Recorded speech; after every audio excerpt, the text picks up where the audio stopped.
باللہ من الشیطان الرجیم بسم اللہ الرحمن الرحیم الحمد للہ رب العالمین ثم الصلاۃ والسلام سیدنا و نبینا و مولانا بالقاسم محمد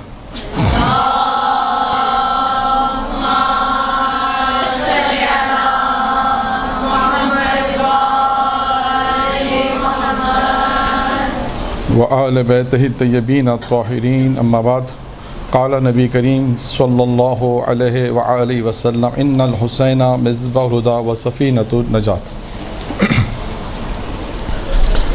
آج کا جو ہمارا موضوع ہے وہ امام حسین کے حوالے سے اور عزاداری کے حوالے سے ہے، لیکن اس سے پہلے کہ ہم اپنے موضوع پر آئیں گے، مقدمے کے طور پر امام حسین علیہ السلام کی فضیلت کو تھوڑا سا بیان کریں گے کہ امام حسین علیہ السلام جس روایت کو میں نے آپ کے سامنے پیش کیا، یہ روایت بہت مشہور معروف روایت ہے پیغمبر اسلام کی، کہ جس میں پیغمبر اسلام نے یہ ارشاد فرمایا کہ حسین ہدایت کا چراغ ہے اور نجات کی کشتی ہے۔ اگر ہم دیکھیں انسانی زندگی کو تو انسانی زندگی دو چیزوں پر موقوف ہے۔ جس طرح اس روایت میں آپ دیکھیں دو چیزیں بیان کی گئی ہیں، ایک ہدایت بیان کی گئی ہے اور ایک نجات، یعنی امام حسین علیہ السلام کو تشبیہ دی ہے پیغمبر اسلام نے، کشتی سے تشبیہ دی ہے اور چراغ سے تشبیہ دی ہے، کہ امام حسین علیہ السلام فرمایا کہ حسین ہدایت کا چراغ ہے اور نجات کی کشتی ہے۔ اس حدیث میں مختلف پہلو ہوں گے، لیکن اہل علم نے جو بیان کیے ہیں ان میں سے ایک پہلو یہ ہے کہ انسانی زندگی کو اگر ہم دیکھیں تو وہ بھی دو حصوں میں ہیں۔ وہ اس طرح ہیں دو حصوں میں کہ ایک حصہ اس دنیا میں اللہ نے انسان کو جب بھیجا ہے وہ اس دنیا میں ہے، کہ انسان اس دنیا میں آیا، جتنی مدت پروردگار عالم نے چاہا وہ اس دنیا میں رہا، اور ایک مدت سے مراد گزارنے کے بعد وہ پھر اس دنیا میں یعنی آخرت میں چلا جاتا ہے۔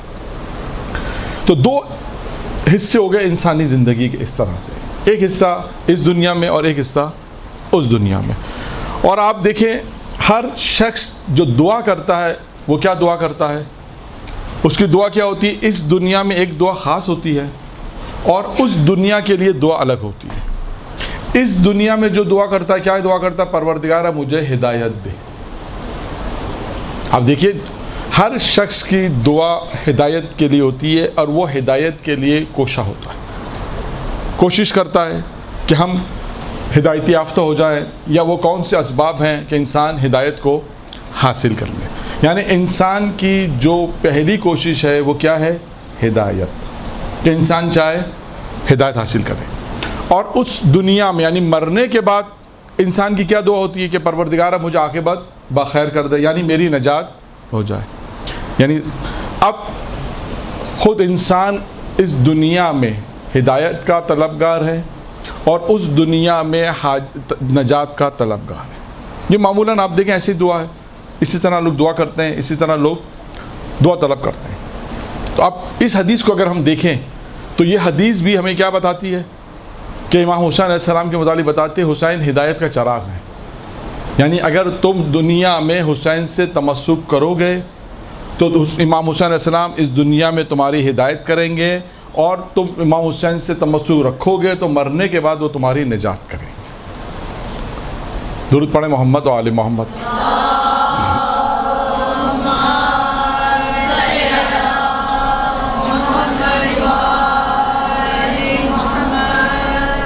تو اس حدیث میں دو پہلو جو آپ کے سامنے بیان کیے، ایک نجات کے حوالے سے، ایک ہدایت کے حوالے سے۔ اور آگے چلتے ہیں ہم کہ چراغ کی خصوصیت کیا ہوتی ہے؟ جی روشنی دیتا ہے۔ اور دوسری کیا خصوصیت ہوتی ہے؟ جی راستہ دکھاتا ہے اور جلتا رہتا ہے. دیکھیں چراغ کی ایک خصوصیت کیا کہ خود بھی روشن ہے دوسروں کو بھی روشن ہے. یہ خصوصیت چراغ کی ہے. باقی چراغ کی خصوصیت آپ لوگوں نے بیان کی کہ راستہ دیتا ہے. یعنی آپ دیکھیں چراغ سے تشبیہ دینے کا مطلب کیا ہے کہ جہاں پہ چراغ ہوتا ہے وہاں پہ تاریخی نہیں ہوتی. کا مطلب ہے امام پیغمبر کہہ رہے ہیں جہاں پر حسین ہوگا وہاں پر ہمیشہ روشنی ہوگی, وہاں پہ تاریخی نہیں ہوگی. اچھا اب آپ دیکھیں جب آپ کو راستہ چاہیے ہوتا ہے تو چراغ اگر آپ کے پاس ہے تو آپ کیا کریں گے؟ چراغ کہاں رکھیں گے؟ اپنے سامنے یعنی اپنے آگے رکھیں گے. دیکھیں چراغ اگر آپ کے ساتھ ہے ساتھ ساتھ دے کے جائیں گے تو روشنی نہیں دے گا. چراغ پیچھے ہوگا تو روشنی, چراغ ہمیشہ آگے ہوگا. اس کا کیا مطلب ہے کہ امام حسین علیہ السلام ہمیشہ آپ کے آگے ہوں گے. یہ یاد رکھیے گا. کبھی کوئی یہ خیال نہ کرے کہ ہم مولا سے آگے نہیں, ہمیشہ چراغ آپ کے آگے ہوگا تو ہی آپ کو روشنی ملے گی. جب انشاءاللہ ہمیشہ انسان جب امام آگے ہوگا تو انسان امام سے ہدایت طلب کرے گا. یہ 2-3 تشبیہ ہیں چراغ سے جو تشبیہ دی اس کی وجوہات. اب چراغ میں انسان غور کرے کہ چراغ میں کیا کیا چیزیں ہیں کہ امام حسین کو اس سے تشبیہ دی گئی ہے. اب دوسری چیز کیا ہے اس میں, کس سے تشبیہ دی ہے؟ جی نہیں, ایک تو چراغ سے تشبیہ دی نا, دوسری کیا ہے؟ کشتی. اب کشتی کی کیا خصوصیات ہیں؟ ڈوبنے سے بچاتی ہے اور نہیں سوار ہوں گے تو وہ ڈوبنے چاہنے سواری ہیں منزل تک پہنچاتی ہے اور ہاں موجوں کا مقابلہ کرتی ہے اور راستے میں اکیلا نہیں چھوڑتی اور بہت سارے لوگ سوار ہو جاتے ہیں اور بھی ہے یا نہیں ہے؟ کہاں تک؟ نہیں منزل تک تو جواب آ گیا, منزل تک پہنچاتی ہے اور ٹھیک ہے وہ تو کشتی کے چلانے, کشتی کی خصوصیت کیا ہے؟ وہ تو چلانے والی خصوصیت ہے, وہ کشتی کو چلا رہا ہے. دیکھیں یہ ساری خصوصیت آپ نے بتائیں بالکل ٹھیک ہیں ٹھیک ہے چلیں ڈوبتی نہیں اور ٹھیک ہے اور وہ ہو گیا نا, بتا دیا انہوں نے کہ نجات دیتی ہے. دیکھیے یہ ساری خصوصیتیں کشتی کی ہیں. اب ایک رائٹر نے تو 3-4 لکھی ہیں جن میں ابھی تک وہ چیز یہ ساری چیزیں جو آپ نے بتائی اس نے بھی لکھی ہیں, لیکن ایک چیز جو اس نے لکھی ہے وہ ابھی تک آپ لوگوں نے نہیں بتائی. دیکھیں ایک یہ کشتی کی خصوصیت خاص کیا ہے کہ وہ منزل تک پہنچاتی ہے. یعنی کیا مطلب؟ نجات دیتی ہے, منزل تک آپ کو پہنچاتی ہے, ایک منزل تک پہنچاتی ہے. اس کا مطلب ہے جب آپ امام حسین کا ہاتھ تھام لیں گے تو آپ کو منزل تک اب آپ کو تشبیہ بھی دینی ہے. صرف یہ نہیں کہ امام حسین علیہ السلام کو تشبیہ دی تو اب امام حسین کشتی کے مانند ہے. اس کا مطلب ہے جو خصوصیت کشتی کو امام حسین میں ہوں گی, تشبیہ کا مطلب یہی ہوتا ہے نا. آپ اگر کشتی پہ سوار ہو گئے وہ آپ کو نجات دے گی. اس کا مطلب امام حسین کا اگر آپ تھام لیا آپ کی نجات ہو جائے گی. کشتی ایک اور کام کرتی ہے, ڈوبتے ہوئے کو بچاتی ہے. ٹھیک ہے یہ بتایا تھا کسی نے, جواب دیا تھا, آیا تھا میرا خیال ہے یہ جواب آیا تھا ڈوبتے کو. اچھا جب ڈوبتے ہوئے کو بچاتی ہے تو کیا کرتی ہے؟ دیکھیں ایک شخص ڈوب رہا ہے, وہ کشتی کی طرف جا رہا ہے اور کشتی جب دیکھتی ہے, چلانے والا جب دیکھتا ہے کہ یہ ڈوب رہا ہے تو پھر کشتی کیا کرتی ہے؟ اس کے پاس جاتی ہے, لیکن اپنی اسپیڈ کو تیز کر دیتی. یعنی پھر وہ عام کشتی نہیں رہتی. اس کا مطلب ہے یعنی اس کا مطلب کیا ہے کہ جو بھی امام حسین کی طرف تیزی سے اگر بڑھے گا تو امام حسین اور اس سے زیادہ اس کی طرف بڑھیں گے. اور آخری نقطہ جو ابھی تک نہیں بیان کیا, یہ بھی بیان ہوا تھا, وہ بہت اہم نقطہ ہے. وہ نقطہ کیا ہے کہ جب کشتی اپنے ڈوبنے والے کو بچاتی ہے, یعنی کوئی شخص ڈوب رہا ہے اور کشتی جب اس کو بچاتی ہے تو یہ نہیں دیکھتی کس مذہب سے تعلق رکھتا ہے, یہ نہیں دیکھتی. وہ کہتی شخص انسان ہے, یہ نہیں دیکھتی مسلمان ہے, یہودی ہے, عیسائی ہے, نصرانی ہے, یہ نہیں دیکھتی مسلمان ہے یا نہیں دیکھتی, بلکہ دیکھتے انسان کشتی کا کیا کام ہے, اس کو بچانا. یعنی کیا مطلب ہے کہ جو بھی امام حسین علیہ السلام کی طرف بڑھائے گا اپنا ہاتھ, چاہے کسی بھی مذہب کا ہوگا, امام حسین علیہ السلام اس کی ہدایت کریں گے.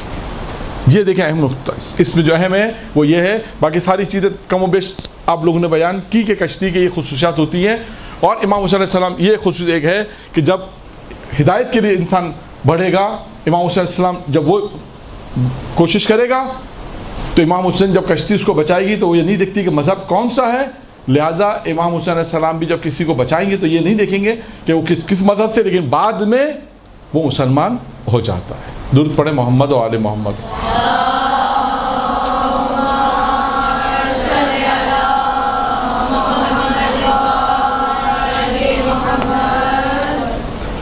تو اب وہ امام حسین علیہ السلام کہ جن کی فضیلت میں ایک روایت میں نے آپ کے سامنے پیش کی, اور آگے بڑھتے ہیں. واقعات کو میں چھوڑ رہا ہوں کہ دیکھیے, بلکہ ایک واقعہ کیونکہ اسی آخری جملے سے مربوط ہے, اس لیے اس کو سنا دیتا ہوں تاکہ یہ بات واضح ہو جائے کہ کیسے ہدایت ملتی ہے. باقی واقعات کو چھوڑ رہا ہوں, صرف ایک واقعہ اور ایک معجزہ, تاکہ ہمیں امام حسین علیہ السلام جس کے متعلق ہم مواد جمع کر رہے ہیں, ان کی فضیلت کو پڑھ رہے ہیں, ان کے اقوال کو پڑھ رہے ہیں, ان کی سیرت کو, تو ہمیں ان کی فضیلت کے متعلق بھی معلومات ہو.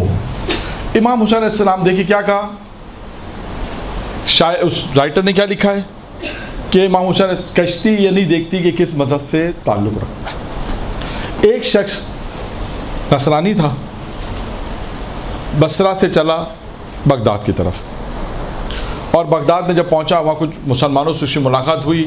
مسلمان ایک مہمان سرائے میں ٹھہرے تھے, وہ بھی اس مہمان سرائے میں ٹھہرا تھا. مسلمانوں نے کہا ہم تو جا رہے ہیں, غدیر قریب ہے, نجف جا رہے ہیں. اس نے کہا کہ میں بھی چلوں. کہا تم بھی چلو. جیسے مسافر خانے میں ہوتا ہے, لوگ مل جاتے ہیں, دوستی ہو جاتی. پرانا مسافر خانہ اس زمانے کا قدیم, ان کے ساتھ وہ دوست ہو گیا اور چلے گیا. جب نجف پہنچے انہوں نے غدیر وغیرہ جشن وغیرہ بنانے کے بعد اب وہاں پر دو گروہ ہو گئے, مسلمانوں کے دو گروہ ہو گئے جو لوگ تھے. ایک نے کہا ہم واپس بغداد جائیں گے, ایک نے کہا ہم اب کربلا جائیں گے. تو اس نصرانی نے کہا کہ اب کربلا کیوں جاؤ گے, کربلا میں کیا ہے؟ تو اس نے کہا کربلا میں ہمارے مولا حسین ہیں, ایام شہادت ان کے آ رہے ہیں, محرم قریب آ رہا ہے, ہم ان کی زیارت کے لیے جائیں گے. اس نے کہا میں بھی چلوں. دیکھیے یہ جملہ ہمیشہ یاد رکھیے گا, جملہ میں بھی چلوں یہ بہت مہم چیز ہے. یعنی اتنا بھی, یہ جملہ دیکھیے گا, یہ اتنا بھی یہ دل میں جو خیال ہے کہ میں بھی چلوں امام حسین, جبکہ امام حسین کو نہیں مانتا نا, لیکن پھر بھی امام حسین کی طرف جا رہا ہے. اور یہ جملہ بہت جگہ آپ کو کتابوں میں, بہت سے واقعات میں, اور وہ واقعہ جو آپ نے امام رضا علیہ السلام کی سیرت میں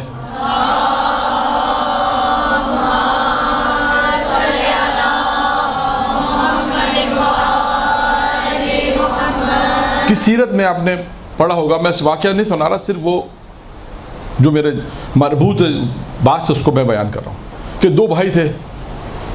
لکھا ہے تاریخ نے کہ دو بھائی تھے, ایک متدین تھا ایک غیر متدین تھا. امام رضا علیہ السلام کی زیارت کے لیے جب ارادہ کرتا ہے ایک بھائی متدین, اور وہ پھر اپنے گھر آتا ہے ملنے کے لیے, بتانے کے لیے, وہ گھر پہ نہیں ہوتا ہے. پھر وہ اس کے بعد جاتا ہے, جب زیارت کے لیے کاروان میں جا رہا ہوتا ہے تو وہ بھائی جو متدین نہیں تھا وہ اس سے ملنے آتا ہے. اور ملنے آنے کے بعد جب وہ دیکھتا ہے کہ کاروان کی اتنی اچھی شکل ہے, آپ نے دیکھا ہوگا, اب تو بہت کم ہوتا ہے, ابھی بھی ہوتا ہے ایئرپورٹ وغیرہ پہ آپ جائیں تو ایک ماحول ایسا بن جاتا ہے کہ انسان کا دل چاہتا ہے کہ وہ بھی اس کاروان کے ساتھ چلا جائے. پہلے آج سے تقریباً 25-30 سال پہلے تو بہت زیادہ تھا کہ اسٹیشن سے جب لوگ جاتے تھے, بائی ٹرین جاتے تھے, تو 100-125 آدمی اگر جا رہے ہیں زیارت کے لیے تو 400 آدمی چھوڑنے آتے تھے. اور ایک ایسا ماحول وہاں پہ ہو جاتا تھا کہ ہر آدمی کا دل چاہتا تھا کاش ہم بھی اس کاروان کے ساتھ چلے جائیں. یہ ایک محبت ہے. تو وہ شخص نے بھی دیکھا اور کہا کہ میں بھی آپ کے ساتھ چلوں, اور وہ پھر وہ ان کے ساتھ چلے جاتا. اور بعد میں وہ تفصیلی واقعہ ہے کہ کس طرح اس کی بھی ہدایت امام رضا نے کی. خیر, صرف بتانا یہ تھا کہ یہ ماحول کبھی کبھی ایسا ہوتا ہے کہ انسان کہتا ہے کہ میں بھی چلوں, اور یہ انسان کے لیے ہدایت کا سبب بن جاتا ہے. جبکہ یہاں پر تو, وہاں پر تو امام کو شاید مانتا ہے, یہ تو امام کو بھی نہیں مانتا. خیر, یہ کاروان کے ساتھ, اچھا اس نے بھی پوچھا تم کربلا ہمارے ساتھ چلو گے, تو تم تو مانتے ہی نہیں امام کو, کیا کرو گے؟ اس نے کہا میں تمہارے ساتھ سامان اٹھا لوں گا, تمہارے پاس سامان ہے, تمہاری ہیلپ کر دوں گا میں. کہا ٹھیک ہے چلو. یہ انہیں لے کر چلے. لکھا ہے کہ پہنچے شب عاشور. شب عاشور ابھی پہنچے تو اب اس نے ان کے کاروان والے نے اس سے کہا کہ تم تو باہر قیام کرو گیٹ کے باہر، اب ہم اندر جا رہے ہیں، شب عاشور عزاداری کریں گے، اب ہم واپس آئیں گے کب؟ کل دن میں دوپہر میں ساری ہم عزاداری کریں گے اور کل ہم آئیں گے، اب تم ہمارے سامان کی یہاں حفاظت کرو۔ اس نے کہا ٹھیک ہے۔ یہ پورا کاروان جو تھا یہ عزاداری امام حسین میں مشغول ہو گیا اور حرم میں گیا۔ یہ شخص اب بیان کرتا ہے کہ جیسے جیسے رات گزرتی گئی، تھوڑی دیر سے بعد میں نے دیکھا کہ تقریباً آدھی رات کے وقت کہ حرم سے یعنی ذری سے ایک نور نکلا۔ یہ تو نہیں جانتا نور کیا ہے، دیکھا کہ نور ہے بس، اور دیکھا کہ اس کے سامنے دو نور اور ہیں، اور ان دو نوروں نے اس کے سامنے ایک کتاب رکھی ہے سامنے، اور وہ کتاب کیا ہے کہ وہ جو بڑا نور ہے، روشن نور ہے، وہ کتاب کی طرف دیکھ کر کہتے ہیں کہ اس میں ایک کا نام نہیں ہے۔ وہ دو فرشتے تھے، اور وہ فرشتے وہ تھے کہ جنہوں نے جو زوار امام حسین آئے ہوئے تھے ان کا نام امام حسین کو پیش کیا تھا کہ مولا آج آپ کے پاس اتنے لوگ آئے ہیں زیارت کے لیے۔ تو امام حسین نے کہا کہ اس میں ایک کا نام نہیں ہے۔ پھر انہوں نے کتاب کو دیکھا، مجمع پہ نگاہ ڈالی، اس نے کہا مولا سب کے نام ہیں اس میں، جو آئے ہیں سب کے نام ہیں، حتیٰ ہم نے 2 ماہ 3 ماہ کے جو بچے ہیں اس کے نام بھی ہم نے اس میں لکھے مولا، 1 ماہ کے بچے کا نام بھی لکھا ہے، جو آیا ہے ہم نے سب کے نام اس میں لکھے ہیں۔ پھر امام کہتے ہیں کہ ایک مرتبہ دیکھ کے کہتے ہیں ایک کا نام نہیں ہے۔ اب یہ فرشتے حیران ہوتے ہیں، اب چاروں طرف نگاہیں دوڑاتے ہیں، کس امام کا اشارہ کس طرف ہے، کون سی ایسی چیز ہے جو ہمیں نظر نہیں آ رہی۔ جب ان کی نگاہ اس شخص پہ پڑتی ہے جو ان کا سامان لے کے کھڑا ہوتا ہے، پھر وہ امام سے پوچھتے مولا آپ کی مراد یہ تو نہیں ہے؟ امام نے کہا سمرا ہماری مراد یہی شخص ہے، تم نے اس کا نام کیوں نہیں لکھا؟ کہا مولا یہ تو زیارت کی نیت سے آیا ہی نہیں ہے، یہ تو ان کے ساتھ آیا تھا سامان رکھنے کی نیت سے۔ اب امام نے کیا کہا آیا تو ہمارے در پر ہی ہے۔ دیکھیے یہ ہدایت کا انسان کے سبب بنا کہ اس امام کے صرف کسی بھی نیت سے آپ کہہ لیں، وہ آیا سامان اٹھانے کی نیت سے آیا، پھر اس نے یہ سارا منظر دیکھا، وہ بے ہوش ہو گیا۔ اس کے بعد جب اسے اٹھایا، اس سے پوچھا کون تھے، کہا کہ مولا حسین ہے، اور پورا جب ماجرا بیان کیا اس کے بعد وہ شیعہ ہو جاتا ہے۔ تو کہنے کا مقصد کیا ہے؟ دیکھیے یہ امام حسین علیہ السلام وہ شخصیت ہیں کہ ان کے پاس کسی بھی نیت سے کوئی آئے تو اس کی ہدایت ہوتی ہے۔ درود پڑھے محمد و آل محمد۔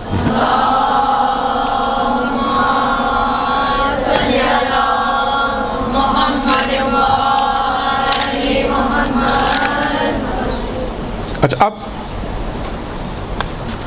یہ امام حسین علیہ السلام کہ جن کے متعلق مختصر تھوڑا سا تعارف میں نے آپ کے سامنے بیان کیا، اور ایک معجزے کا کہا تھا، وہ معجزہ بھی بیان کر دوں تاکہ پھر ہم اس کے بعد وہ چیزیں بیان کریں کہ اس امام حسین علیہ السلام پر جو روایات گریہ کی، عزاداری کی جو ائمہ علیہ السلام نے روایت بیان کی ہے، اور جو پیغمبر اسلام سے لے کر امام زمانہ تک 14 معصومین نے ان پہ گریہ کی جو روایت ہے، وہ جتنا وقت ہوگا پھر اتنی ہم بیان کریں گے۔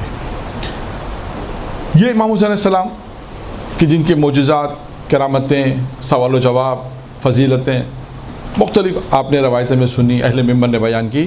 ایک معجزہ کہ ایک شخص امام حسین کے زمانے میں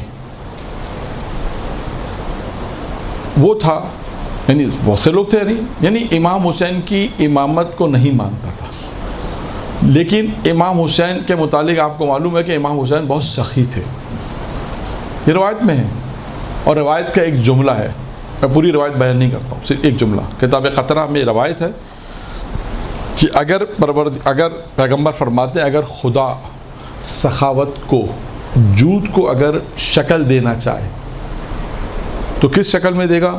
کہا حسین کی شکل میں دے گا۔ جود اور سخاوت کو اگر وجود دینا چاہے تو کس کی شکل بنے گی؟ امام حسین علیہ السلام شکل بنے گی۔ یعنی یہ امام حسین علیہ السلام کے متعلق ہے کہ بہت سخی تھے، جو آتا تھا کبھی امام منع نہیں کرتے تھے، خالیات کوئی در اہل بیت سے نہیں گیا۔ ایک شخص امام کے زمانے میں تھا لیکن امام کی سخی ہونے کا قائل نہیں تھا، وہ طبیب بھی تھا لیکن قائل نہیں تھا کہ یہ سخی ہیں، بہت ہیں۔ اچھا اب اس کے پاس کوئی طریقہ نہیں تھا کہ یہ آج کے اسلام میں سمجھانے کے لیے یہ چیک کیسے کرے، کیسے آزمائش کرے، جاتا تو ہے ہی نہیں مولا کے پاس، اور مولا کو امام کو مولا ہی نہیں مانتا، بول تو کیا جا کے وہ آزمائش کرے گا. لیکن طبیب تھا، اس کو ایک مرتبہ ایک موقع ملا.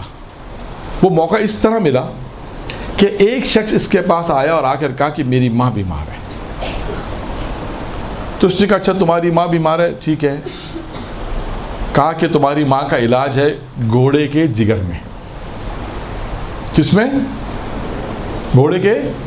ہاں آپ نے بھی ساتھ ساتھ بولنا ہے تھوڑا، کیونکہ آدھا جملہ میں کہتا ہوں، آدھا جملہ ہاں، تاکہ مجھے ہی پتہ چلے جاگ کون رہا ہے، سو کون رہا ہے. ایسا تو نہیں آدھا مجمع سو رہا ہو تو پھر جاگتے رہنا چاہیے. تو کیا کہا اس میں؟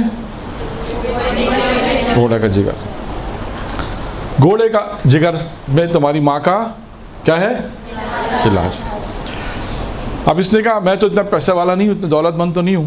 اس زمانے میں گھوڑا خریدنا آج کے زمانے میں کس کے برابر ہے؟ کار کے برابر ہے، گاڑی کے برابر ہے. جیسے آج زمانے گاڑی 7-8 لاکھ 10 زمانے میں گھوڑا اتنا قیمتی تھا، خرید نہیں سکتا تھا. تو اس نے کہا کہ میں تو اتنا امیر نہیں ہوں کہ گھوڑا خریدوں. تو کہا تم امام حسین کو امام مانتے ہو؟ کہا بالکل میرے مولا آقا ہے. کہا ہم نے سنا ہے سخی بہت ہے. وہ کہاں ہے سخی؟ میرے مولا سخی ہے. کہا جا کے ان سے لے لو، وہ تمہیں دے دیں گے. کیا مشکل ہے ان کے لیے؟ اس نے کہا ٹھیک ہے. مولا کی خدمت میں آیا، مولا سے کہا کہ مولا ایسا ایسا ماجرا ہے. امام نے کہا کہ جاؤ جہاں پر گھوڑے بندے ہوتے ہیں سبل میں جاؤ، جا کر ایک گھوڑا ذبح کرواؤ اور ذبح کرا کے جگر لے لو. گیا، اس نے گھوڑا ذبح کروا کر وہ جگر لے کر آ گیا طبیب کے پاس. طبیب نے کہا اچھا یہ بتاؤ گھوڑا کون سے رنگ کا تھا؟ اس نے کہا بلیک کلر کا تھا. مثلا کہا مجھ سے غلطی ہو گئی. کہا وہ تو وائٹ کلر کا ہونا چاہیے تھا، یعنی وائٹ گھوڑا بھی ہو اس کا جگر ہونا چاہیے. بلیک کا تھا، بلیک گھوڑے کا جگر نہیں چلے گا، اس سے علاج نہیں ہوگا. دوبارہ گیا مولا کی خدمت میں. دوبارہ مولا نے کہا کہ جاؤ جا کے ذبح کروا کے لے لو. اب 2 روایتیں اس میں. ایک روایت میں ہے کہ 7 مرتبہ طبیب نے بھیجا اور 7 مرتبہ مولا نے 7 گھوڑے ذبح کروا کر اس کو جگر دیا. اور ایک روایت میں 5 ہے، یعنی 5 مرتبہ یا 7 مرتبہ وہ آیا اور 7 مرتبہ طبیب مختلف بہانے بازی کرتا رہا. اصل میں اس کو تو جگر سے کوئی واسطہ نہیں تھا، اس کو تو صرف یہ آزمانا تھا، یہ چیک کرنا تھا کہ یہ جو اتنا سخی ان کو کہتے ہیں یہ ہے یا نہیں ہے. اس کو تو یہ چیک کرنا تھا، اپنے آزمائش کرنی تھی کہ آیا مولا جن کے لیے اتنا مشہور کی شہرت رکھتے ہیں کہ سخی ہے یا نہیں ہے. لہٰذا اس نے جب 7 جگر اپنی نگاہوں کے سامنے دیکھے، اس کے بعد وہ 7 جگر لے کر امام حسین کی خدمت میں آیا. اور آنے کے بعد کیا کہتا ہے؟ کہتا ہے مجھے اس مقام پہ لے جا جہاں پر یہ گھوڑا ذبح ہوئے. مولانا نے کہا ٹھیک ہے جاؤ. جا کے دیکھا کہ اس مقام پہ 7 گھوڑے ذبح ہوئے تھے. امام حسین سے کہنے لگا کہ مجھے اس بات کا یقین ہو گیا کہ آپ سخی، اور میں ان گھوڑوں کے ذبح ہونے پر اب آپ مجھے یقین ہو گیا کہ آپ سخی، اب میں آپ پر ایمان لاتا ہوں. اب دیکھیں امام حسین نے کیا کہا. امام حسین نے کہا کہ تو ان گھوڑوں کے ذبح ہونے پہ ایمان لاتا، میں تو وہ جو انہیں زندہ بھی کر سکتا ہوں. اس نے کہا اب تو میں آپ پہ ایمان لے آیا ہوں، آپ میرے آقا مولا ہو گئے، لیکن اگر آپ اسے زندہ کر دیں گے تو میرا ایمان اور تازہ ہو جائے گا. کہتے ہیں جیسے امام حسین علیہ السلام نے اپنے ہاتھ بلند کیے دعا کے لیے، پیغمبر کا واسطہ دے کر دعا طلب کر رہے تھے، کہ دعا ابھی مکمل نہیں ہوئی تھی، 7 کے 7 گھوڑے جو ہے زندہ ہو گئے.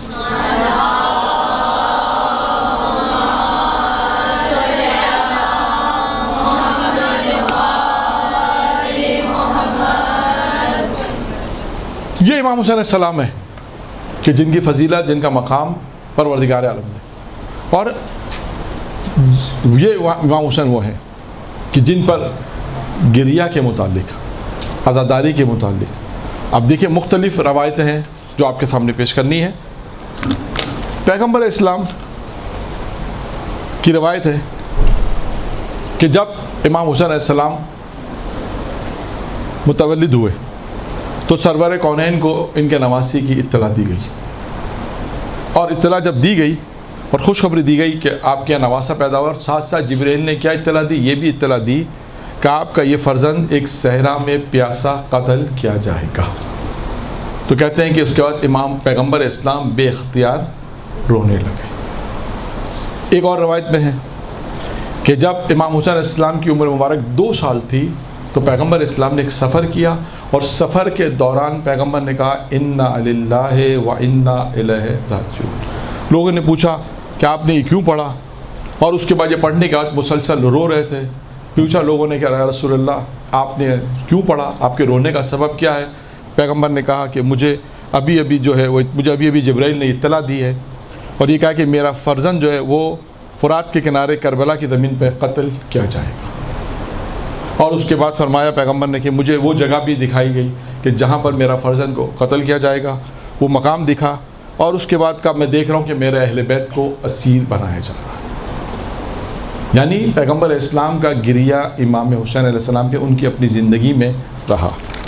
پھر آخری ایک روایت، کیونکہ میں نے عرض کیا کہ اب جو بیانات ہوں گے وہ روایت کی صورت میں ہی ہیں، اور آخری روایت اگرچہ بہت سے روایتیں ہیں پیغمبر کی، صرف مختصر روایتیں بیان کرنی ہے۔ اب پیغمبر اسلام کی ایک اور روایت جس میں جب پیغمبر اسلام آخری لمحات تھے، جب دنیا سے جا رہے تھے، تو کہا کہ امام حسین کو اپنے سینے سے لگایا، اور اس کے بعد رو رہے تھے، گریہ کر رہے تھے، اور یہ کہہ رہے تھے امام حسین کی خداوندہ لعنت کرے یزید کے اوپر، اور اس کے بعد کہتے تھے پیغمبر اسلام کو غش طاری ہو جاتا تھا، اور جب بھی غش سے افاقہ ہوتا تھا اس کے بعد امام حسین علیہ السلام کو بوسہ دیتے تھے، اور اس کے بعد ان کی آنکھوں سے آنسو جاری ہوتے تھے۔ تو پیغمبر اسلام کی زندگی میں یہ ہے کہ پیغمبر اسلام نے امام حسین علیہ السلام پر گریہ کیا۔ اسی طرح امیر المومنین علی بن ابی طالب علیہ السلام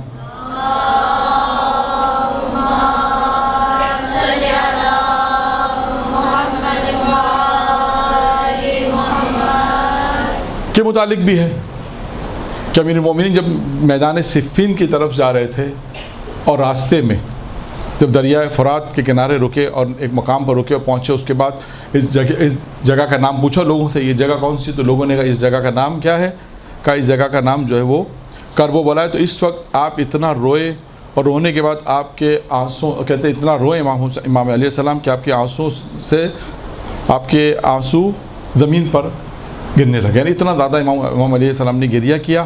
اور اس کے بعد پھر ایک اور روایت ساتھ ہے، اسی کے ساتھ ایک اور روایت بھی کہ جب کہتے ہیں امیر المومنین جب واپس آئے، اس کے بعد ایک اور مقام پر کہتے ہیں کہ ایک مرتبہ جب میں پیغمبر اسلام کے پاس گیا تو میں نے دیکھا کہ پیغمبر اسلام اس وقت رو رہے ہیں، تو میں نے پوچھا یا رسول اللہ آپ کے رونے کا سبب کیا ہے؟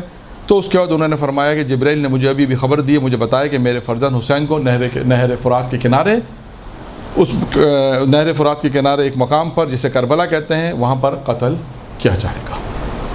تو اور اس کے بعد جبرائیل نے پھر کہتے ہیں ایک مشک خاک جو ہے وہ مجھے اس کی خوشبو سنگائی، اور اس کے بعد کہتے ہیں پیغمبر کہ مجھے اپنی آنکھوں پہ قابو نہیں رہا، اور اس کے بعد بے اختیار میں رونے لگا۔ تو یہ امیر المومنین کی ایک روایت، اور اسی طرح ایک اور بھی روایت امیر المومنین کی ہے کہ جس میں امیر المومنین جنگ صفین کا، یہ بھی جنگ صفین کا واقعہ ہے کہ جنگ صفین سے جب مولا وہاں سے گزر رہے تھے تو وہاں پر بھی جو لشکر میں امام کے ساتھ تھے ابن عباس امام کے ساتھ تھے۔ امام جب اس مقام پر پہنچے جنگ صفین کے جب مقام پہ پہنچے زمین کربلا پر، تو کہتے ہیں امام نے ایک آواز بلند کی اور ابن عباس کو بلایا، کہا پسر عباس تم جانتے ہو یہ کون سی زمین ہے؟ اس نے کہا مولا میں اس زمین سے واقف نہیں ہوں۔ تو اب دیکھیں امیر المومنین نے کیا کہا، اگر تم اس زمین سے واقف ہوتے تو تم اسی طرح گریہ کرتے جس طرح میں اس زمین پر گریہ کر رہا ہوں۔ یعنی کیا بتانا چاہتے ہیں، تمہیں اس زمین کے متعلق معرفت نہیں ہے، اگر تم جانتے ہو تو گریہ کیے بغیر یہاں سے جدا نہیں ہوتے۔ اور کہتے ہیں ابن عباس کہتے ہیں اس کے بعد امیر المومنین نے گریہ کیا، اور اس گریہ کے بعد ہم سب نے بھی گریہ کیا اس زمین پر۔ اور اس کے بعد کہتے ہیں کہ امیر المومنین نے اس واقع کربلا کے تمام واقعات جو کربلا جو رونما ہونے والے تھے وہ سارے واقعات ہم کو بیان کیے۔ تو امیر المومنین کی زندگی میں بھی یہ نظر آیا کہ امیر المومنین نے بھی امام حسین علیہ السلام پر گریہ کیا۔ اور ایک آخری روایت ہے، یہ بھی مولا کائنات سے ہے، یہ بھی جنگ صفین کی ایک واقعے کی روایت ہے، اور اس واقعے میں بھی یہی ہے کہ جنگ صفین میں جب امام حسین علیہ السلام نے اجازت لی اور جا کر جن لوگوں نے پانی پہ قبضہ کیا تھا، امام حسین علیہ السلام نے ان کو بھگایا، اور اس کے بعد جب یہ خبر خود امام حسین علیہ السلام نے یہ خبر جب دی اپنے بابا یعنی مولا کائنات کو، جب یہ خبر دی کہ پانی پہ ہمارا قبضہ ہو گیا ہے، اور خوشی کی بات تھی، لیکن کہتے ہیں اس وقت امیر المومنین رونے لگے، گریہ کرنے لگے۔ تو امام حسین علیہ السلام نے پوچھا کہ آپ اس پہ گریہ کیوں کر رہے ہیں؟ تو کیا فرمایا کہ مجھے اس وقت فرمایا کہ مولا کائنات نے کہا کہ مجھے اس وقت وہ دن یاد آ رہا ہے جب صحرائے کربلا میں فرات کے کنارے حسین پر بندش آب ہوگی، اور لئین تشنا لب شہید کریں گے میرے بیٹے کو۔ یعنی امام مولا کائنات کی زندگی میں بھی یہ چیز ہمیں نظر آئی کہ مولا کائنات نے بھی امام حسین علیہ السلام پر اپنی زندگی میں گریہ کیا۔ درود پڑھیں محمد آل محمد۔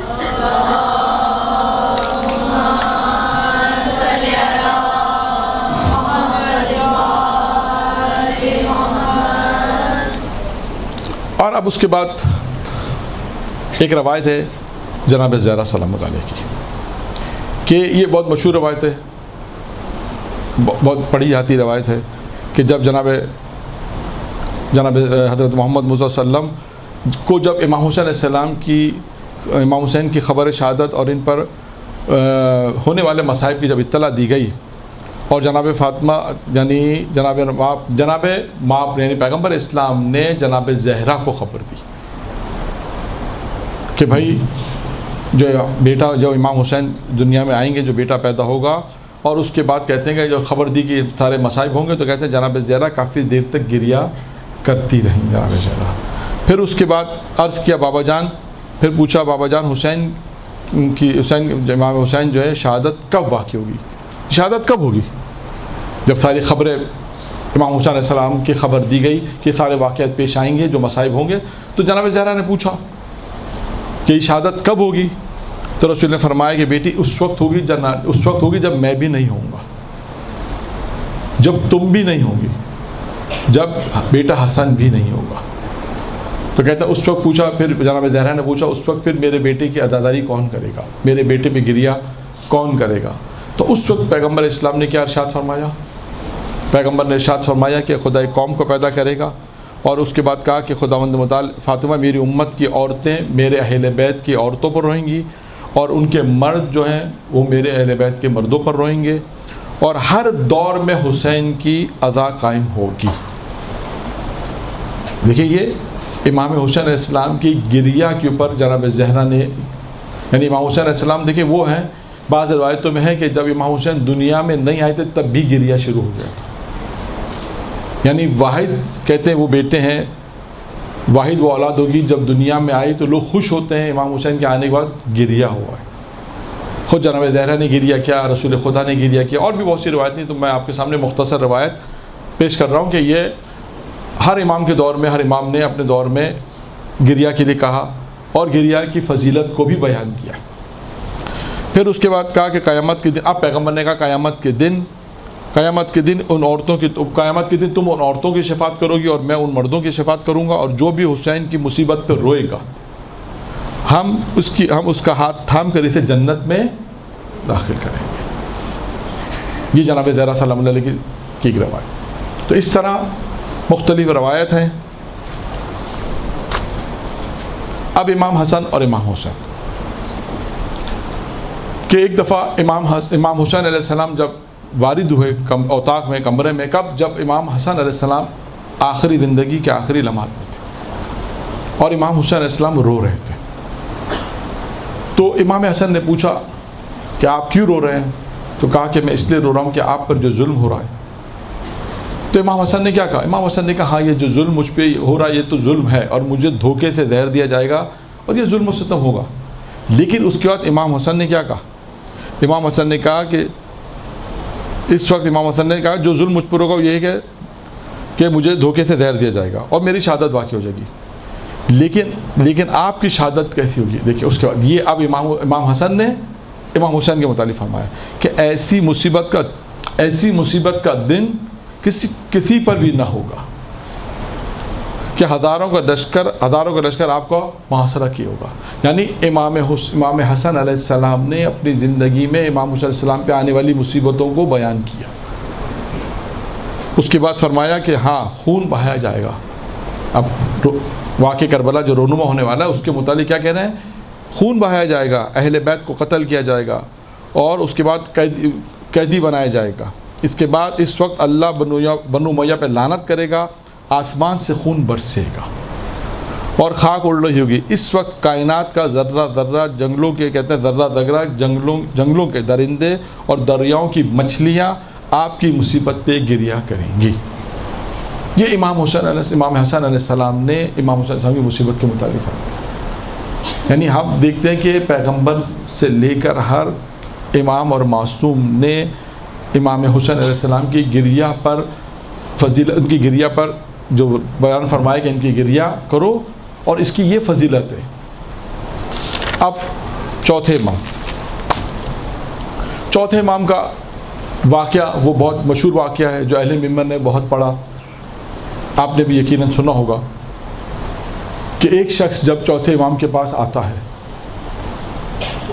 اور آنے کے بعد کیا کہتا ہے کہ مولا میرے گھر میں شادی ہے، آپ تشریف لائیں۔ تو امام کیا فرماتے ہیں؟ کس نے سنا یہ واقعہ ہے؟ نہیں، وہ آدمی کون تھا؟ راوی کون تھا؟ نہیں یہودی نہیں تھا، نہیں مسلمان تھا، تبھی تو امام کو بلا رہا تھا۔ نہیں، قاتل بھی نہیں تھا۔ چلے میں تھوڑا سا ہنٹ دیتا تھا، بعد میں اس کے نام کا ایک فرقہ بھی بنا، ہاں زہری۔ میرا خیال آپ سب لوگ مجلس سے پڑھنے والی ہیں یا پڑھ رہی ہیں؟ مجھے یہ بھی نہیں معلوم، سب پڑھتی ہیں مجلس سے؟ اچھا، ابھی پریکٹس میں؟ اچھا، زہری نام تھا۔ کیا نام تھا؟ زہری نام تھا، جو بعد میں کہتے ہیں کہ ایک فرقہ بھی بنا، اس کا امام بھی قرار پائے۔ وہ امام کے پاس آیا اور آنے کے بعد کہا کہ مولا میرے بیٹے کی شادی ہے۔ تو آبائے امام نے کہا کہ واقع کربلا کے بعد ہم نے شادی میں جانا چھوڑ دیا۔ کہا کہ پھر مولا میں آپ کو کیسے بلاؤں؟ تو کیا کہا امام نے؟ کیا کہا؟ اپنے گھر پہ ایک مجلس برپا کرو تو میں آؤں گا۔ تو دیکھیے، یعنی خود اس جملے سے یہ ہے کہ انسان جو ہم کہتے ہیں کہ اہل بیت علیہ السلام فرش ادا پر آتے ہیں، اس واقعے سے ثابت ہوتا ہے، جو میں نے کہا اہل ممبر پڑھتے ہیں بعض کتابوں میں ہے کہ یہ وہ چیز ہے۔ اور اس کے بعد پھر نتیجہ کیا ہوا کہ اس نے مجلس رکھی، اور اس کے بعد مجلس رکھی اور امام آئے اس کے گھر پر، اور اس کے بعد جب گریہ شروع ہوا، جب مصائب شروع ہوئے تو لائٹ آف کر دی گئی، بند کر دی گئی۔ لیکن جب مصائب ختم ہوئے تو اس نے جب لائٹ کھولی دیکھا امام ممبر کے قریب بیٹھے تھے۔ اس وقت پھر ممبر کے قریب نہیں تھے، کہاں پر تھے؟ جب نائلین وغیرہ اتارتے تھے لوگ۔ تو اس سے پوچھا، زہری نے پوچھا مولا سے کہ مولا جب گریہ کا بیان شروع ہوا تو آپ اندر تھے، جب مجلس شروع ہوئی تو آپ اندر آئے، اور آپ گریہ کے وقت جب لائٹ آف ہو گئی تو آپ یہاں پہ آ کے کیوں گریہ کر رہے تھے؟ تو کیا جواب دیا انہوں نے؟ وہ ہستیاں بھی آئیں، اس ہستی کا نام اس میں ہے کہ انہوں نے کہا کہ میں نے جب اپنی دادی فاطمہ کو یہاں پہ بیٹھ کے روتے دیکھا تو پھر میں یہاں کے بیٹھ کے رونے لگا۔ تو اب دیکھیں، چوتھے امام نے بھی عزاداری سید الشہداء کے متعلق کہ اگر مجھے بلانا ہے تو مجلس پپا کرو، گریہ کرو امام حسین سے۔ دیکھیے، یہ ایک رابطہ ہے امام حسین سے۔ یہ آج جو ہم جمع ہوئے ہیں، یہ درس ہو رہے ہیں، یہ مجالس ہو رہی ہیں، یہ کس لیے ہیں؟ یعنی اگر آپ دیکھیں، ہم 2.25 مہینے شاید ارتباط نہیں، بلکہ پورا درمیان میں دو چار باتیں، پورا سال ہمیں ارتباط رکھیں گے امام حسین سے۔ اس کے لیے زیارت وارثہ ہے، زیارت عاشورہ ہے، کتنے ایسے موقع، ابھی آپ کے یہاں درس بھی زیارت عاشورہ کے درس بھی ہوئے، فضیلت پہ درس ہوئے۔ تو امام حسین علیہ السلام سے یہ ارتباط رہے گا تو پھر انشاءاللہ وہ لطف و کرم، دیکھیے امام کا بہت لطف و کرم ہوتا ہے، بشرط ہماری طرف سے بھی تھوڑی توجہ ہونی چاہیے، ہم بھی اپنا ایک قدم امام کی طرف بڑھائیں تو امام پھر تیزی سے ہمارا ہاتھ بھی تھام لیں گے۔ اچھا، 5ویں امام نے کیا ارشاد فرمایا؟ 5ویں امام نے ارشاد فرمایا کہ حضرت یحییٰ ابن زکریا کی شہادت کے بعد آسمان نے کسی پر گریہ نہیں کیا مگر یہ کہ امام حسین کی شہادت پر آسمان نے گریہ کیا۔ تو اب ہم دیکھتے ہیں کہ جو گریہ ہوا ہے وہ جناب زکریا، 5ویں امام فرماتے ہیں کہ زکریا کی شہادت پر، یحییٰ ابن زکریا کی شہادت پر آسمان نے گریہ کیا، اس کے بعد نہیں کیا، لیکن امام حسین علیہ السلام کی شہادت پر آسمان نے گریہ کیا۔ پھر اس کے بعد 6 امام کی حدیث ہے کہ کہ ہر قسم کی مشکلات اور مصائب پر گریہ زاری کرنا ناپسندیدہ ہے. یا انسان ہر وقت نہیں چھوٹی چھوٹی مصیبتیں واویلا کرنا لگتا ہے. وہاں فرماتے ہیں ناپسندیدہ عمل ہے. لیکن فرمایا مگر انسان اگر امام حسین کی مصیبت پہ گریہ اور عزاداری کرے تو یہ ثواب کا بھی مستحق بن جاتا ہے. یعنی اگر امام حسین علیہ السلام کی عزاداری پر، امام حسین علیہ السلام کی عزا پر انسان گریہ کرے تو یہ ثواب کا بھی حقدار ہو جاتا ہے. پھر اس کے بعد امام موسیٰ کاظم علیہ السلام کی روز عاشورہ کی کیفیت امام رضا بیان کرتے ہیں. امام رضا جو ان کے بیٹے ہیں وہ بیان کرتے ہیں کہ میرے والد عاشور کا دن کس طرح گزارتے. دیکھیے جو روایت میں ہے نا، زیارت پہ جانے کی ایک روایت بھی ہے، چھٹے امام کی روایت ہے. کچھ لوگ جب زیارت پہ جا رہے تھے تو ہنستے ہوئے جا رہے تھے. تو کسی نے آگے چھٹے امام سے کہا کہ یہ کاروان جا رہا تھا، ہنستے ہوئے جا رہا تھا. تو کیا کہا امام نے؟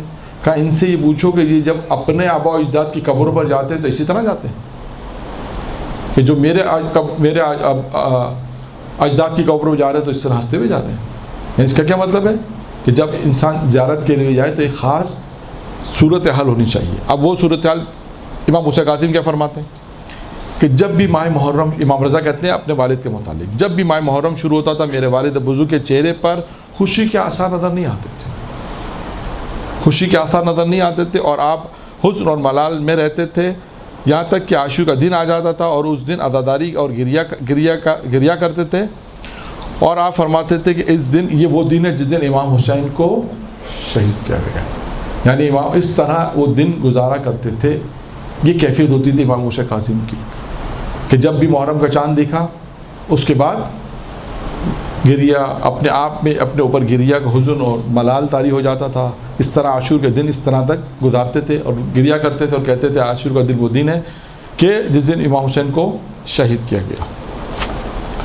8ویں امام رضا علیہ السلام ارشاد فرماتے ہیں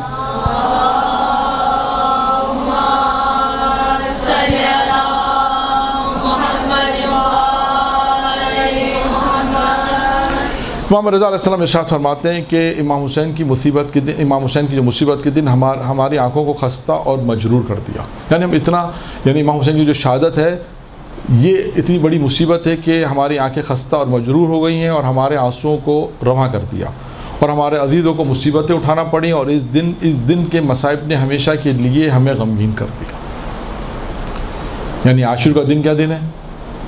یعنی مصیبت امام حسین علیہ السلام کے متعلق فرمایا کہ یہ ایسی مصیبت ہے کہ جب بھی انسان ان مصیبت کو سوچتا ہے، تصور کرتا ہے تو انسان کی آنکھیں ہمیشہ گریہ کرنے لگتی ہیں.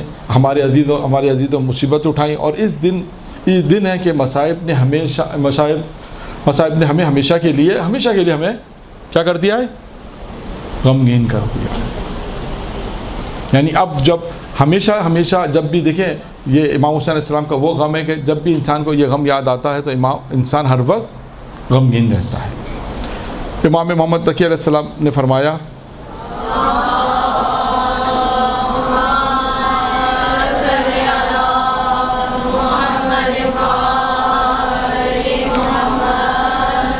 کہ جو شخص بھی ماہ رمضان مبارک کی 23ویں رات کو امام حسین کی زیارت کرے گا 4000 فرشتے اس کے ساتھ مصافحہ کریں گے اور اس کے بعد سب کے سب خداوند عالم سے اس رات امام حسین کی زیارت کی اذن چاہیں گے. یہ امام حسین کی زیارت کی فضیلت کے حوالے سے. پھر امام محمد تقی نے فرمایا، بہت امام محمد تقی کی بڑی طولانی روایت ہے، میں نے ایک ہی جملہ اس میں کوٹ کر رہا ہوں کہ جو شخص بھی امام حسین کی زیارت کی قصد سے اپنے گھر سے نکلے گا اور نہر فرات پہ جا کے غسل کرے گا، خداوند عالم اس کا نام فلاح پانے والوں میں رکھے گا. فلاح یعنی فلاح یعنی نجات بھی کہہ سکتے ہیں، کامیاب. فلاح یعنی کہتے ہیں نا قرآن میں لعلکم تفلحون، شاید تم لوگ فلاح پا جاؤ، یعنی کامیاب ہو جاؤ. تو امام فرماتے ہیں کہ جو شخص بھی اپنے گھر سے امام حسین کے قصر کی زیارت کے لیے نکلے گا اور فرات کے اوپر غسل کرے گا، اس کے بعد خداوند عالم اس کا نام فلاح پانے والوں میں لکھے گا. یہ ایک طولانی روایت تھی، اس کو میں نے چھوڑا سے مختصر بیان کیا آپ سے. اب آئیے امام حسن عسکری علیہ السلام کی روایت.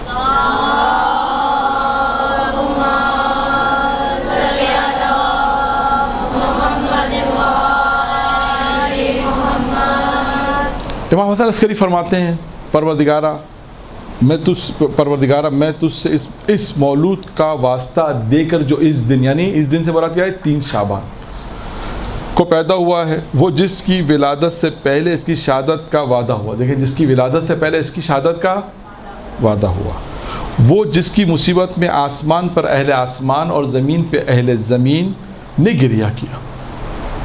یعنی ایسا نہیں ہے کہ صرف زمین والے گریہ کریں، بلکہ اہل آسمان والے بھی گریہ کر رہے ہیں.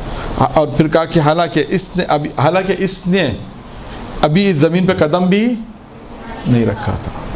پھر اس کے بعد فرماتے ہیں، وہ جس کی شہادت گریہ اور زاری کا باعث ہے، اور وہ بڑے خاندان سے، جو رجت کے وقت خدا کی نصرت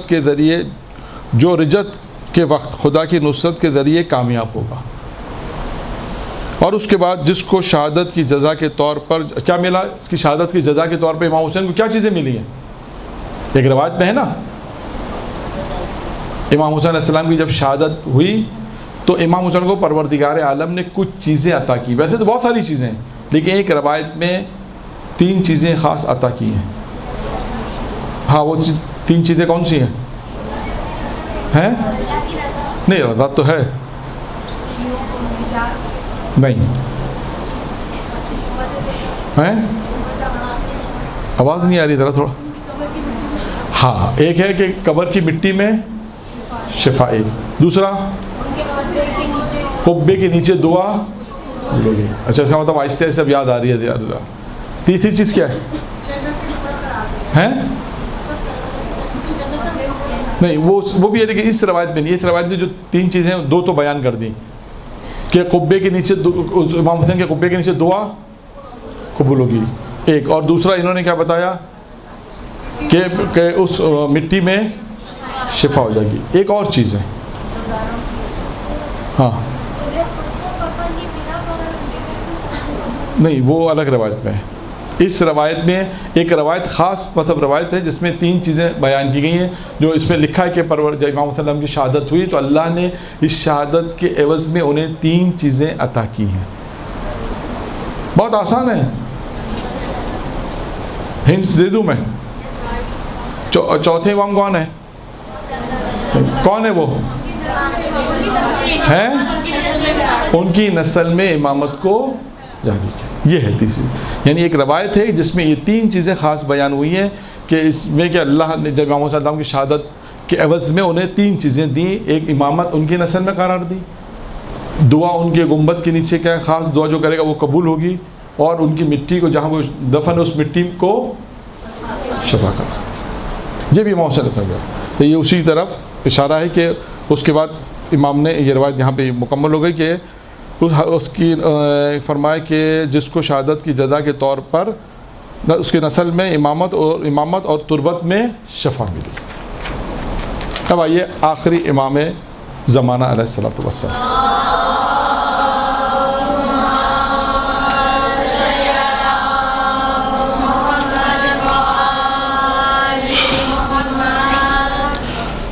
اس کے بعد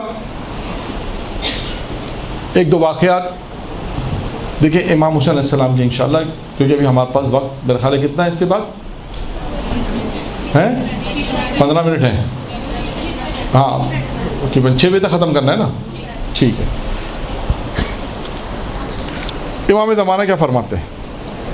امام زمانہ فرماتے ہیں اگر میں آپ کے زمانے سے بچھڑ گیا ہوں، یعنی امام فرماتے ہیں، امام حسین سے کہتے ہیں میں آپ کے زمانے میں نہیں تھا اور تقدیر نے مجھے آپ کی نصرت کرنے سے مجبور کر دیا، یعنی میں اس وقت موجود نہیں تھا اور آپ کے دشمنوں سے جہاد نہ کر سکا اور آپ پر اٹھی ہوئی عداوت کی تلوار کو نہ روک سکا.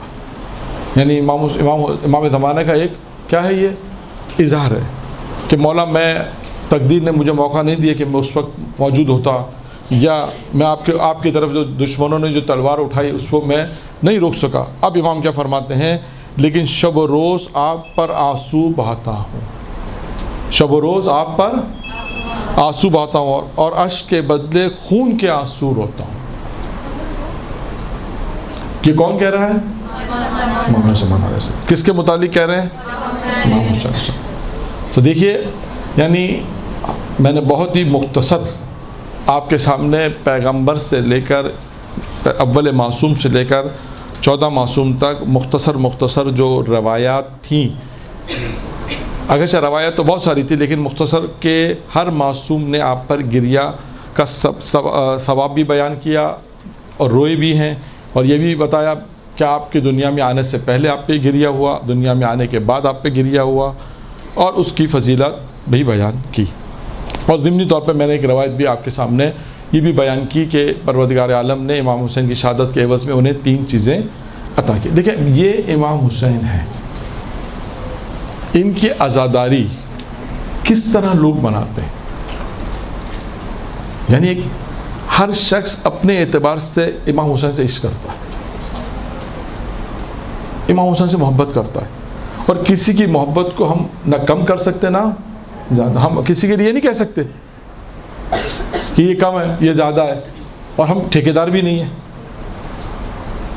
ہم کسی کے ٹھیکیدار بھی نہیں ہیں کہ تم کم کر رہے ہو یا زیادہ کر رہے ہو، نہیں۔ ہر شخص کے پاس ایک محبت ہے، ہر شخص کے پاس عقیدہ ہے امام حسین کا، وہ اس کے مطابق عزاداری امام حسین کرتا ہے، محبت کرتا ہے۔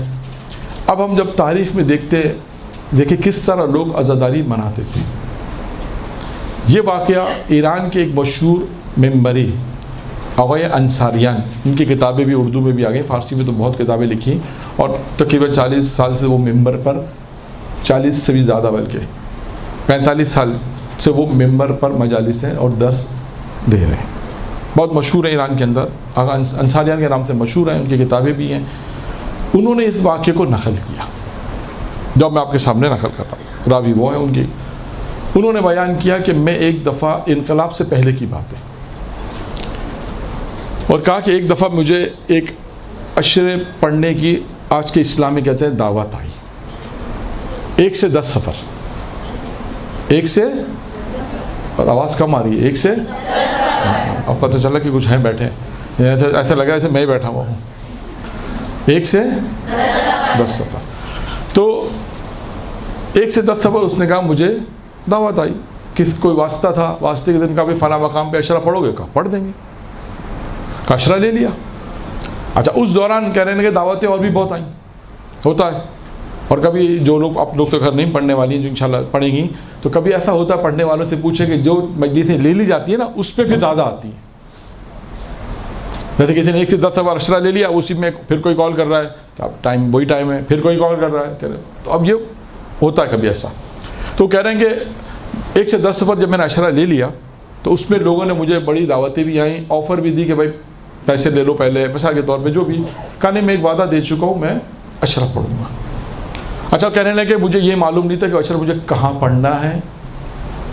تہران کا ایک عشرہ تھا، صاحب نے وسط میں کسی نے کہا، وسط یعنی درمیان میں ایک آدمی نے کہا مجھ سے وعدہ لے کہ بھائی فلاں مقام پہ عشرہ پڑھو گے، ہم نے کہاں پڑھیں گے، اور ہم نے وعدہ لے لیا۔ اور میں جب وہاں پہنچا تو مجھے پتہ چلا وہ عشرہ خواتین میں تھا۔ پاکستان میں شاید اب نہیں ہوتا، جیسے یہاں درس لیکچر وغیرہ ہو رہے ہیں، وہاں پر مجالس میں بھی ہوتا تھا۔ اس نے کہا کہ میں جب پہنچا مجھے پتہ چلا کہ یہ تو خواتین میں عشرہ ہے، بہرحال میں وعدہ کر چکا تھا کہ میں نے وہ عشرہ پڑھا۔ عشرہ پڑھنے کا آدمی آ گیا، کہ وہ آدمی جو وسط میں تھا، درمیان میں تھا، جس نے مجھ سے وعدہ لیا تھا، سنیے گا غور سے، وہ میرے پاس آیا اور آ کر کہنے لگا کہ تم جانتے ہو تم نے عشرہ کہاں پڑھا؟ کہ مجھے کیا معلوم، وہ خاتون کے گھر تھا، اس نے مجھے بلایا، میں گیا، عشرہ پڑھا، آ گیا، میں تو نہیں جانتا۔ کہ تمہیں پیسے دیے؟ کہاں اس زمانے کی جو رقم تھی وہ دی، تو ہدیہ جو دیتے ہیں وہ دیا، کہا وہ ہدیہ دیا، کہا ٹھیک۔ اب وہ آدمی کہتا ہے کہ کہنے لگا کہ جانتے وہ خاتون کون ہے؟ کہا میں نہیں جانتا۔ کہا اس کا شوہر مر گیا ہے اور جوان بیٹا مر گیا ہے، وہ کہا بھیک مانگتی ہے، اسی اپنے گھر کے باہر جا تم نے عشرہ پڑھا ہے، سارا سال بھیک مانگتی ہے اور اس میں سے عزاداری امام حسین کے پیسے بچاتی ہے کہ محرم آئے گا تو میں حسین کی عزاداری کروں۔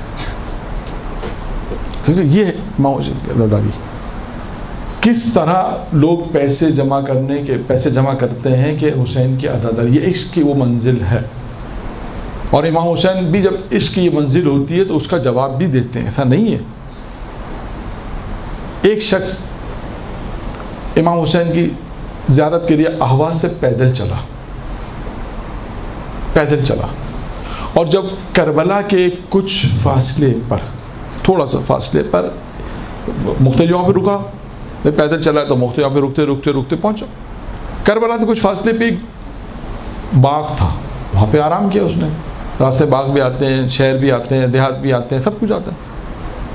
تو ایک باغ میں اس نے استراحت کی، کھانا وانا کھایا، آرام کرنے لگا۔ اس باغ کا جو مالک تھا وہ امام حسین علیہ السلام کو امام نہیں مانتا تھا۔ اب یہ میں جو واقعہ بیان کر رہا ہوں، اب آپ دیکھیے گا کہ اس میں کم از کم کتنا ہے محبت میں، کیا کتنا ہے؟ آپ اس کو یعنی ایک محبت دیکھیں، زیادہ سے زیادہ بھی ہم تعین نہیں کر سکتے اور کم سے کم بھی ہم تعین نہیں کر سکتے۔ آپ کے پاس کوئی معیار ہے کم سے کم کا؟ نہیں ہے، یا زیادہ سے زیادہ کوئی معیار ہے؟ وہ بھی نہیں ہے۔ لیکن جو واقعات میں، تاریخ میں واقعات ملتے ہیں، اس میں یہ پتہ چلتا ہے کہ کم از کم اگر اتنا بھی ہو، ابھی جو آئے گا وہ کم از کم کتنا ہے وہ آئے گا، کہ اگر اتنا بھی ہوتا ہے تو امام حسین اس کو بھی جواب دیتے ہیں، وہ بھی ضائع نہیں ہوتا۔ وہ کم از کم کتنا ہے، یہ ایک سوال ہے۔ یہ شخص آواز سے چلا ہے، اور اس کے بعد جب اس جہاں پہنچا یا اس نے استراحت کیا، کھانا وانا کھایا اس باغ میں، اس باغ کا جو مالک تھا وہ امام حسین کو امام نہیں مانتا تھا، امام حسین کی امامت کا قائل نہیں تھا۔ اب اسے یہ پتہ چلا کہ میرا جو باغ ہے اس میں ایک شخص آیا ہے جو استراحت بھی اس نے کیا یا آرام کیا، یہ تو امام حسین کی زیارت کے لیے جا رہا ہے۔ تو اس شخص نے اس شخص سے کہا کہ تم اس کی زیارت کے جا رہے ہو، یعنی جو امام کو امام نہیں مانتا تھا اس نے اس شخص سے کہا جو امام کی زیارت کے لیے جا رہا تھا، کہا تم اس کی زیارت پہ جا رہے ہو، نہ وہ دیکھ سکتے ہیں نہ وہ سن سکتے ہیں، جسے آج ہم کہہ سکتے ہیں اس نے جسارت کی امام کی شان میں، گستاخی کی، بے ادبی کی۔ اس شخص نے کہا جو امام کی زیارت پہ جا رہا تھا، کہا دیکھو میں زیارت پہ جا رہا ہوں مولا کی، یہ بات میں امام حسین سے کہوں گا، یہ بات میں امام حسین سے تمہاری شکایت کروں گا۔ اس نے کہا ٹھیک ہے شکایت کر دینا۔ لکھا ہے کہ یہ شخص جب کربلا پہنچا، کربلا پہنچنے کے بعد اس نے زیارت کی، زیارت کے بعد اس نے کہا مولا اس کو تنبیہ کریں۔ کیا کریں؟ تنبیہ کریں۔ کیوں تنبیہ کریں؟ کہ اس نے بے احترامی کی، جسارت کی، اور امام کو بہت زیادہ مطلب گریہ کیا۔ امام سے کہا مولا آپ کو اس کو تنبیہ کرنی ہے۔ بہت زیادہ جب گریہ کیا تو خواب میں امام حسین آئے، اور خواب میں جب امام حسین آئے تو امام حسین نے اس سے کیا کہا کہ دیکھو میں اسے تنبیہ نہیں کر سکتا۔ اس نے کہا مولا وہ تو آپ کو امام ہی نہیں مانتا، تو آپ کو امام نہیں مانتا تو آپ اسے تنبیہ تو کر سکتے ہیں۔ اب دیکھیے امام حسین نے کیا کہا۔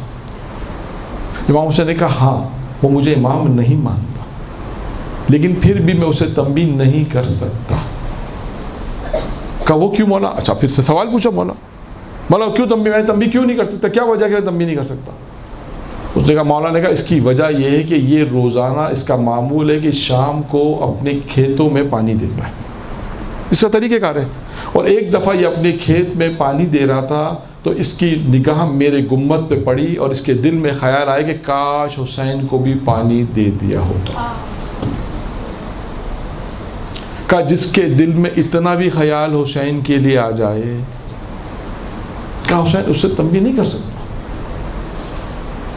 دیکھیں یہ ایک کتنا اس میں کتنا وقت لگا کہ کاش حسین کو پانی دے دیا ہوتا، 2-3 سیکنڈ، یعنی اتنا بھی اگر کوئی امام حسین کے لیے دل میں خیال رکھتا ہے، نرم گوشہ رکھتا ہے، تو امام حسین نے کہا ہم اسے تنبیہ نہیں کر سکتے۔ اس نے کہا ٹھیک ہے مولا۔ اب کیا ہوا؟ یہ واپس آیا، واپس آنے کے بعد اس نے پوچھا کہ تم نے مولا کو شکایت کی؟ اس نے کہا ہاں کی تھی شکایت۔ کہا کیا جواب دیا تمہارے مولا نے؟ کہا میرے مولا نے جواب دیا کہ تمہارا طریقہ کار یہ تھا کہ تم روزانہ شام کو اپنے باغ میں پانی دیتے ہو۔ کہاں دیتا ہوں؟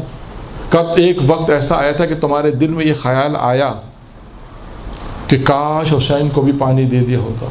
یہ شخص رونے لگا، کہنے لگا ہاں یہ بات میرے دل میں ایک دفعہ آئی تھی ضرور، اور دل میں خیال آیا تھا کہ کاش حسین کو بھی پانی دے دیا ہوتا۔ کیوں پیاسا مارا؟ جب مارنا ہی تھا تو پیاسا کیوں مارا؟ پانی دے کے مار دیتے۔ کہا امام حسین نے تمہارے اس جملے کی جو تمہارے دل میں آیا نا، اس جملے کی وجہ سے تمہیں تنبیہ نہیں کر رہے، تمہارے اس جملے کا بھی امام حسین نے احترام کیا ہے. اور اس نے اس کے بعد کہا کہ آج مجھے یہ پتہ چلا کہ یہ جملہ جو میرے ذہن میں آیا تھا میرے علاوہ کوئی نہیں جانتا تھا، آج مجھے اس بات کا یقین ہو گیا کہ تمہارے امام سچے امام ہیں. درود پڑھے محمد آل محمد.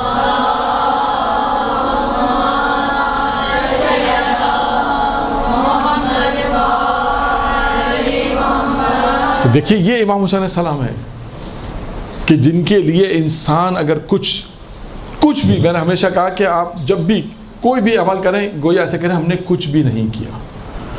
کبھی انسان کے دل میں بس یہ خیال نہ ہے کہ میں نے کچھ کیا، بولے جو بھی کریں کہا کچھ بھی نہیں کیا، عزاداری کیا بولے. اور یہ عزاداری وہی ہے کہ جو امام کے لیے کام انجام دیتا ہے. آخری جملہ، آخری بات، اور آپ کی جو مقرر کہتے ہیں آخری بات آپ کی زحمت تمام. کہ ایک خاتون کا قصہ میں آپ کو سنا دیتا ہوں. یہ دیکھیں امام حسین کتنا اس کو اجر و ثواب دیتے ہیں اور اس کا استقبال کرتے ہیں. ایک خاتون کا جب انتقال ہوا، جب اس کو خدام اور جو متولی تھے حرم امام حسین کے، جو اس کو حرم میں جب قبر میں اتار رہے تھے، میں بس آخری جملہ بیان کر رہا ہوں، جب اس کو قبر میں اتار رہے تھے اس کے بعد اس نے دیکھا کہ وہ واپس نہیں آیا خادم. کافی دیر گزر گئی، لوگوں نے دیکھا کہ وہ بے ہوش پڑا ہوا ہے. دیکھا وہ بے ہوش پڑا، لوگوں نے اس کو اٹھایا، پانی ڈال کے اٹھایا اور لے کر آئے. جب ہوش میں آئے تو اس سے پوچھا کہ اس کے بیٹے کو بلاؤ، خاتون کے بیٹے کو بلاؤ. کہا کہ یہ بتاؤ تمہاری ماں کیا کام انجام دیتی تھی؟ دیکھا نہیں کوئی خاص کام انجام نہیں دیتی تھی نا. کہا تمہاری ماں کیا کام انجام دیتی تھی بتاؤ؟ کہا کوئی خاص کام نہیں تھی. کہا نہیں کوئی زندگی میں کوئی کام تو تھا تمہاری ماں کا. کہا ہم نے اپنی ماں کو زندگی میں 2 کام کرتے ہوئے دیکھا ہے، بس 2 کام. کہا ایک کام یہ تھا کہ ہماری ماں ساری زندگی یا حسین کرتی تھی. ایک کام تو یہ کرتی تھی، ساری زندگی کیا کرتی تھی؟ یا حسین. اور دوسرا کام یہ کرتی تھی کہ ہفتے میں جب 7 دن ہوتے ہیں ہمیں کہتی تھی کہ 6 دن تم کھانا کھاؤ، 1 دن حسین کے نام پر صدقہ دے دیا کرو. کہ 1 دن ہم سے کہتی تھی کہ حسین کے نام پہ کوئی صدقہ دے دیا کرو. کہ یہ 2 کام میری ماں ساری زندگی ہماری ماں نے کرایا ہو، یا حسین کرایا. اور کہا کہ 7 دن میں سے 6 دن تم کھاؤ، 1 دن حسین کے نام پر صدقہ دو. کہا اب مجھے اس بات کا یقین ہو گیا. کہتا اب تم نے کیا دیکھا قبر میں؟ کہا جب میں نے اس کو قبر میں اتارا تو امام حسین کی کہنے گے کہ اس طرف سے اتارنے کا. کہا کہ مجھے ایسا نور نظر آیا اور وہ نور سے یہ آواز آ رہی تھی کہ میری مہمان ہے، اس سے میں لینے آیا. یعنی کیا مطلب ہے کہ خود امام حسین علیہ السلام کا کہ اپنی مہمان کو لینے آئے. تو دیکھیے دنیا کے اندر جو بھی گریہ کرے گا، عزاداری کرے گا، مظلوم امام حسین پر گریہ کرے گا، کوئی بھی کام امام حسین کے خاطر انجام دے گا، جو بھی کام امام حسین کے خاطر انجام دیا جائے گا وہ ضائع نہیں ہوگا. امام حسین علیہ السلام اس سے قبول کریں گے. میں نے آپ کے سامنے صرف ایک جملہ بھی بتایا کہ کم از کم اگر اتنا بھی ہوگا، اور اتنا یعنی یہ کم از کم اتنا، ایک شخص نے اپنے باپ کو خواب میں چاہتا تھا کہ ایک شخص میں باپ کو خواب میں دیکھے. اب کم از کم میں بات آئی تو یہ بھی میں بیان کر دوں. بس 13 سال ہو گئے ایک شخص کے باپ کو انتقال کو. کتنے سال ہو گئے؟ وہ شخص اپنے باپ کو خواب میں دیکھ ہی نہیں پا رہا تھا. وہ چاہ رہا تھا میں اپنے باپ کو خواب میں دیکھوں. تو ایک مرتبہ اس نے پانی پیا اور پانی پی کر صرف یہ کہا امام حسین علیہ السلام پہ سلام اور یزید پر. پانی پی کر اس نے یہ جملہ کہا اور کہا کہ یہ جملہ کہنے کے بعد اس نے کہا کہ اس کا ثواب میرے باپ کو ملے. اسی رات خواب میں اس نے اپنے باپ کو دیکھا. یعنی دیکھا آپ نے امام حسین علیہ السلام نے اس ایک جملے کا بھی اسے جواب فوراً دیا. پھر اس کا باپ جب خواب میں آیا تو اس نے دیکھا میرا باپ اتنا پریشان ہے. کہا پریشان کیوں؟ اس نے کہا میں مقروض مرا تھا اور تم فلاں جاؤ تاجر کے پاس، اس سے جا کر میرا معاملہ صحیح کراؤ تاکہ مرنے کے بعد میں گرفتار تھا، پریشان تھا، قرضے میں تھا. جب تک تم وہ قرضہ نہیں اتارو گے جب تک میں آزاد نہیں ہوں گا. خیر اس کا بیٹا گیا، اس نے اپنے باپ کا قرضہ اتارا اور اس کے بعد اس کا باپ آزاد ہوا. لیکن یہ دو چیزیں اس پیغام میں دیکھیں. امام حسین علیہ السلام کے لیے اتنا کیا, پانی پیا, کیا کہا؟ امام حسین پر سلام, اور یزید پر بس. تو اس کا بھی فوراً اجر ملا. یعنی سوچے کہ امام حسین علیہ السلام کے لیے اگر کوئی اتنا بھی کرے گا تو وہ امام حسین علیہ السلام اس کا فوراً اجر و ثواب دیں گے, اور فوراً جو ہے اس کو جواب ملے گا, جسے ہم کہتے ہیں درود پڑھے محمد و آل محمد.